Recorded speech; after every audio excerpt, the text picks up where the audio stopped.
I will talk about how can you change language on your Truecaller app, or you go to figure out the solution or know how you can do that in your app. So you just go up here, you click on up your photo profile, then it's going to take you to this list. It's going to show for you like this here. Then all you have to do now, just go above this sign, click on it.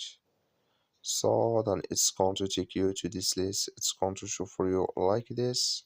Click here on general, you just click on it. Then you come to next step here. Then all you have to do now, just go down here. You keep going down. So then you come here to app language, you just click on it here. So then it's going to show for you like this. And here can you change language or select it here in this list. So that's all you have to do. Thank you for watching. Don't forget to support us by like and subscribe.